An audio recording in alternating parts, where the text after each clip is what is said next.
The Midnight Hauntings.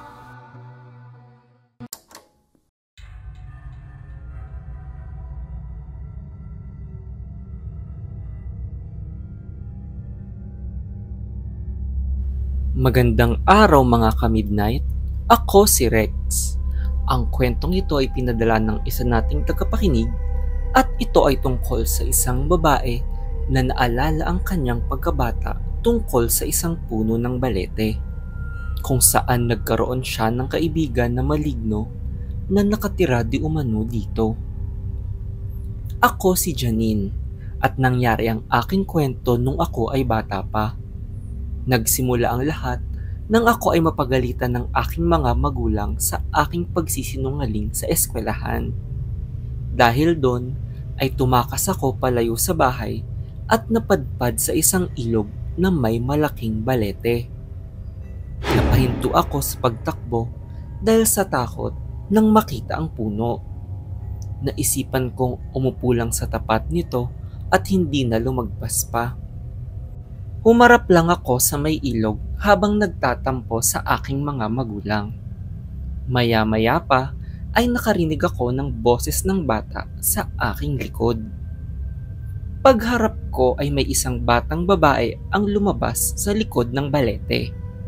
Nagpakilala siyang Stella at nakatira daw siya malapit dito. Doon kami nagkwentuhan at nasabi niyang nagtatago din siya sa kanyang mga magulang. Kaya nagkasundo kaming ilihim ang aming pagkikita. Pag-uwi ko ay halatang nag-alala ang aking mga magulang sa akin. Ipinaliwanag kong pumunta lang ako sa may puno ng balete malapit sa ilog at nagkaroon ng kaibigan. Ngunit hindi ko sinabi kung sino. Binalaan lang nila ako na mag-ingat sa pagpunta doon. Dahil may halimaw daw di umanong nakatira sa puno ng balete at may kakayahan itong magbagong anyo. Sinabi nilang lumalapit ito sa mga bata na mahilig magsinungaling at lalamunin daw nila ang mga nahuhuli nilang bata kapag napapalapit sa puno. Kinilabutan ang buo kong katawan sa kwento sa akin ng aking mga magulang. Napaisip tuloy ako kung baka si Stella ay isang maligno na nagpapanggap lang na tao. Kinalma ko ang aking sarili at naisip na sayang naman ang aming pagkakaibigan. Nakwento kasi ni Stella na lagi siyang umaalis sa bahay nila dahil wala siyang kalaro at ayaw siyang palabasin sa bahay dahil ayaw daw na sa maling tao siya makipagkaibigan.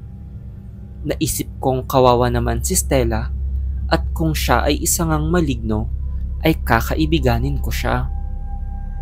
Nagpa siya akong makipaglaro kay Stella ng palihim kapag ako ay lumalabas ng bahay tuwing tanghaling tapat.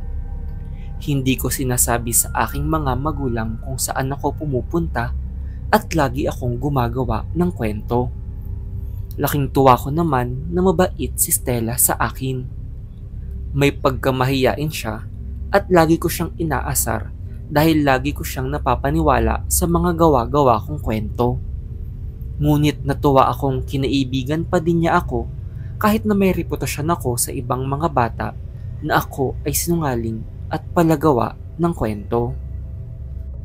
Isang araw ay binigyan ako ng kwintas ni Stella na kapareho ng suot niya.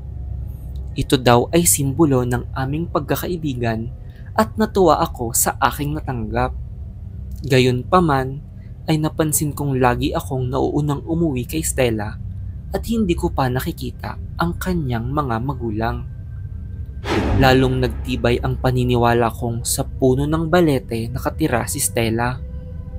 Napaisip akong baka ayaw ng mga maligno na makipagkaibigan ang anak nila sa isang taong tulad ko. Pag-uwi ko ay bigla akong pinagalitan ng aking mga magulang. Nang makita nila ang suot kong kwintas ay binalaan nila ako na huwag tumanggap basta-basta ng regalo sa hindi kakilala. Doon na ako umamin na batang babae ang nagbigay sa akin nun at nagkikita kami palagi sa may puno ng balete malapit sa ilog. Pinaalalahanan nila akong may mga maligno na nakatira sa lugar na iyon at mag-ingat ako sa pakikipag-usap sa iba. Baka daw isang araw ay bigla na lang akong dakipin ng mga ito. Maya-maya ay narinig kong nag-uusap sila na nag-aalala sila sa aking paggawa-gawa ng mga kwento. Natawa ako dahil dun ko napagtantong akala nila ay nagsisinungaling pa din ako sa aking naging kaibigan sa may puno ng balete. Ayos na sa akin na kaibigan si Stella dahil alam kong wala naman siyang panganib na kayang gawin sa akin. Isang gabi ay napagalitan ako sa aking muling pagsisinungaling sa eskwelahan kaya nagpa siya akong ayain si Stella na kunin na lang ako ng kanyang pamilya. Nagplano akong lumayas at sumama kay Stella at nangako siyang kikitain niya ako sa aming tagpuan sa puno. Sa kasamaang palad ay umulan ng malakas kinabukasan at pinagbawalan akong lumabas ng aking mga magulang. Dun ko naisip na hindi matutuloy ang aking plano na pagsama sa mga engkanto kaya pilit akong pumuslit at tumakas papunta sa puno ng balete. Nagmamadali akong puntahan ang puno dahil kadalasan ay umaapaw ang ilog at nagiging bahain sa bandang balete. Ngunit nang dumating ako, ay nagulat ako sa aking nakita.